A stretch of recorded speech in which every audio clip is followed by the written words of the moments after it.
Chapter 29. February 1945. Smog and dust from bombed out houses was now a permanent fixture in the atmosphere of London.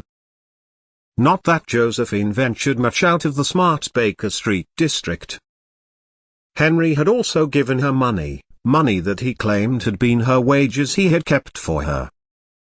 Now surviving in the most subtle way possible in the luxury of wealth, Josephine had accepted, keeping with whatever coal she could acquire, his fire burning.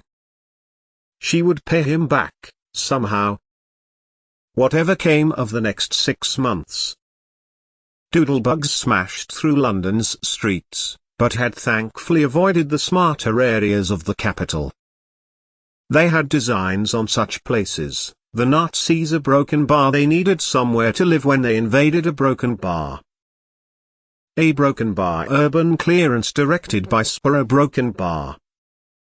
A broken bar. The so-called good German. So good that thousands were worked literally to death. A broken bar. A broken bar. She was wont to judge a broken bar was his cause less righteous than hers. Josephine would like to think she would not organize people into labor camps and half-starve them and allow them to die of exhaustion. A broken bar. She would like to think she was better than a Nazi. A broken bar. Better than a broken bar. A broken bar. The memory of that hateful woman lingered in her mind while she tried to force it out. A broken bar. She loathed her, loathed that the man she loved had gone to hear a broken bar. Too many days and nights in semi-ruined London and too much time on her hands. A broken bar. She awoke one dark February morning not to the masonry crumble of a V2 silently slipping from the sky and destroying homes and humans, but to the door hinges. Josephine had deliberately gritted the hinges with fire ash, making the otherwise immaculate flat a little grimier for that exact reason. She reached under the pillow, to find her pistol, knowing her plan to slip out unobserved disguised as an elderly woman, with some manufactured ration coupons to acquire whatever food she could would have to be postponed. Her only set of clothes was drying before the fire. Whoever it was would have to face her in the long johns and one of Druce's suit shirts. There would be no dramatics, not in the current situation. The lock on the front door clicked next. Someone with no key, no legitimate right of entry, was using a tool to line up the lock pins. Josephine got to her feet, and held the pistol close to her as she crossed from the bedroom to the hall. A click of the pistol hammer engaging as the inner door swung open. It was Bill Sterling. His frame filled the doorway, he too holding a gun, a small revolver which he withdrew and put into his mackintosh. The grease and grime of the slow decay of London covered it, and Josephine was mildly amused, in one part of her brain that the usually tidy and neat man was such a tired. Bill looked older than Josephine remembered. His hair seemed to be lighter by his temples from persistent lack of sleep and persistent care. "Ethan," he breathed, the word a sigh coming from his mouth, one of relief. "I might have known a broken bar. You and Druce a broken bar." Henry was kind enough to lend me his flat," Josephine replied, not lowering her pistol. "And, as you can see, I am not dressed for company." She stepped forward another pace, holding the gun to the man who had saved her life, not once, but twice. 3 times if she counted the original CO training 4 years before. "You shouldn't have come here, Bill." "I'm nothing but a sigh now." Despite the pistol, however, and Josephine's defiant expression, Bill Sterling didn't move. His mind, instead, drifted to Ear House, and Josephine Main lying in his brother's childhood room, losing pint after pint of blood. He could smell the negation N, and the smell of ether and sweat, and the iron from her blood and that of the child. He remembered the frantic preparations for D-Day that had been happening all around them, the SAS answer training in the Highlands, and then the silence that had fallen when Josephine collapsed. Those men respected her, and gave her space, and she had colluded with one of them, Druce, probably, to get out across the continent to his brother. Bill remembered well how Paddy's massive hands shook as he performed the brutal, hip-to-hip incision to stop the hemorrhaging of the 14-week miscarriage, how the child had passed, how he himself had held her abdomen together while Paddy had stitched her, and how he had been the one to volunteer, the rubber tubing vibrating between their arms as Paddy hand-pumped his blood into her, anchoring her to the world, anchoring her to him. "You're pale," Bill said, his voice thin. She had been that color once before. He made to take a step forward, then stopped, as she raised the pistol, noting the quiet, understated luxury of the flat, belonging to a man of similar wealth and background to himself. It took the combined effort of 3 intelligence branches to find you. Bill chuckled for a moment. "You've become quite the artist at disappearing." "You taught me," Josephine replied. "I'll have been tracked to Southampton, no doubt." And Dalton would have figured, wrongly, the underground refuges? Chislehurst Caves? At this, she saw with satisfaction the confirmation on Bill's face. And yet, she was 200 yards away from Dalton's own offices. She could see 64 Baker Street from Druce's front window, a broken bar they had taken 3 months, and she was right under their noses. "You shouldn't be here," she continued, her face a mask of pale fury. "You shouldn't have come here, Bill," she emphasized. "I fulfilled my promise to you. I broke into that godforsaken castle. I got him out. My debt to the Sterlings is paid in full." "David hasn't come home, Ethan," Bill said, his voice strained. "He hasn't reported in. The reports from the continent are troubling. They say he was seen heading south from Colditz, away from the extraction points." "Troubling?" She spat, the word hitting like a physical blow. "He's chasing Eve Mansour. He told me as much in the chapel while we were broken bar indisposed." Bill did not miss how Josephine moved her other hand to her body, before clenching her fist, understanding at once her meaning. "Your precious brother slandered me in the courtyard to save his own ego," Josephine continued, her words as sharp and brittle as iron tacks. "Then," she continued, knowing it would come out eventually, "he used me like a common spoil of war.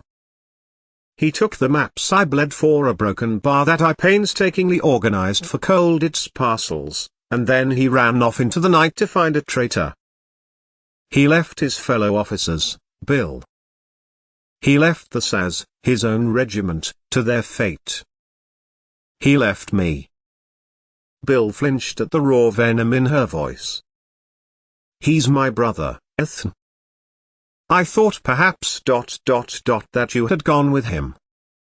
Or that you knew where he was hiding." "Me?" Josephine exclaimed. "I'm not the quisling." She shook her head in disbelief. "He is a spectre chasing another spectre," she shouted, slamming her fisted hand out, away from her in anger. "While Barkworth, Frank's a broken bar, Yuri are out there doing the dirty work of actually avenging our comrades, David is playing romantic games in the Alps or somewhere away from this war, with a woman who sold us to the Stabroken Bar. Heydrich organized the extermination camps, for God's sake, Bill. Yes, David is that close to it all." She inclined her head.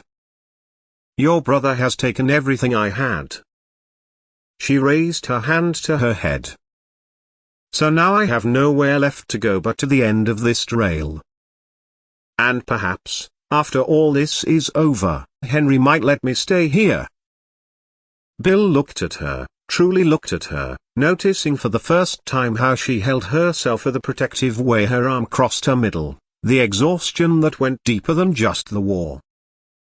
"Ethan, Be reasonably reasonable? She laughed, a hollow, jagged sound. She lowered the gun. Bill's eyes looked over her form, and then returned from her breasts to her rounded stomach. You want to know why I'm staying hidden? Why I can't go back to your polite war? She stepped towards the desk in the hall, and seized the bundle of papers from on top of it, before waving her report if the last 3 months. For Menzies, may he choke on it.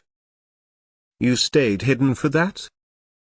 Josephine narrowed her eyes, scornfully, then smoothed her hand over her stomach. I'm pregnant, Bill. It's near Broken Bar. Words failed Bill Sterling for probably the first time in his life as he looked her up and down, the desire from earlier being displaced by fear. Are you in pain? Bill, please, just leave. He took a step towards Josephine, and gripped her shoulder. You aren't fine, he snapped, a flash of the old Sterling authority breaking through the trauma. I was there at Kia. I saw what Paddy had to do to you. That scar ... butcher job. It hasn't had time to heal, fuck. Bill Sterling let go of her shoulder, then slammed his fist into the recently wallpapered wall of Druce's hallway. If you're carrying a broken bar, your muscles are broken bar, David. He slammed his fist into the wall again, then stared at Josephine, his turn now to be angry. How come you can't keep away from each other? He glanced at her stomach, then back to her face. If that muscle stretches a broken bar, you must have known the risks a broken bar. Espionage comes with risks, Josephine retorted. And I ran out of options. The silence that followed was absolute. Bill's face went from ashen to a sickly, translucent white. He began to pace the small flat, into the sitting room and back, then back again, his boots thudding like a heartbeat. He looked at the radiator, then the window, then back at her stomach with a look of pure, unadulterated horror. A part of his mind, too, was working on the last of her words. A transaction in the field, a broken bar? Really a broken bar? After last time, a broken bar the way she had written about his brother in her reports at a broken bar. No, he whispered, a finality in his voice. No, you can't. It will kill you, Josephine. The internal scarring from the surgery. The risk of a rupture. You'll bleed to death before I can even get a needle in your arm. He stopped pacing and gripped the back of an armchair until his knuckles turned white. He looked at her, his eyes pleading. I can arrange it, he said, the words tumbling out in a frantic rush, a pleading tone intertwined with a definite tone. In Switzerland. Or even here, broken bar, I know a surgeon in Harley Street who owes me. It can be done safely, discreetly, a broken bar, I'll pay for it all. I'll take you there myself. We can ... we can end this risk before it starts. You don't have to die for a mistake, Ethan. Josephine's face turned to stone, her shoulders shaking. She angled the pistol again. An operation, a broken bar, to end the life of this child, a broken bar, their child, a broken bar. A mistake? She spat, the word hitting like a physical blow. You're offering to pay for the death of my child? To mend me as if I am a broken gramophone? I'm trying to save your life. Bill shouted, his voice cracking. I watched you die once at Kia. I felt my own blood leaving me to keep you cold and breathing. I cannot, I will not, watch you turn into a corpse because of some misplaced sense of duty. Get out, she whispered, her finger tightening on the trigger. Get out before I show you exactly how much main blood I have left. Bill flinched, the raw venom in her voice finally piercing his panic.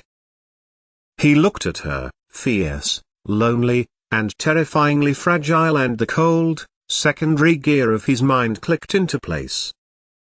He saw her as she was, a woman with no name, no protection, and a body that was a ticking time bomb. He pushed his desire for her away and took a long, shaking breath, before stepping toward her, his hands raised in a gesture of surrender. "You won't let me save you that way," he said softly, his voice steadying into a grim, desperate resolve. "Fine. But you cannot stay here. The Ministry is looking for a scapegoat for the Colditz breakout. If they find you like this, they'll destroy you. And if you stay here alone, you'll die on this floor." Bill reached into his pocket and pulled out his signet ring, placing it on the hall table, on top of her report. "Marry me," he said. Josephine froze. "What?" "Marry me," Bill repeated, his jaw set in a line of pure iron. "Not for love. Not for David. For the shield. If you are a sterling, the Ministry can't touch you. If you are my wife, you will have the best doctors at your bedside, on call. I'll get Clarkson to live in. And you can have your home run to the Alps to find Eve Mansour later, but you will do it from a position of power, not from the shadows." He looked at her stomach, then back to her eyes, his protective instinct now a suffocating, tangible thing. "I don't care whose child it is," he whispered. "I only care that you're breathing when it's born. Let me give you the name. Let me be the one to stand between you and the blood. If it's David's—" "Yes," Josephine interrupted, her mouth moving faster than her brain. She lowered the pistol. It wouldn't do to shoot the man who would be her husband. Then she smiled, her expression softening. I will marry you."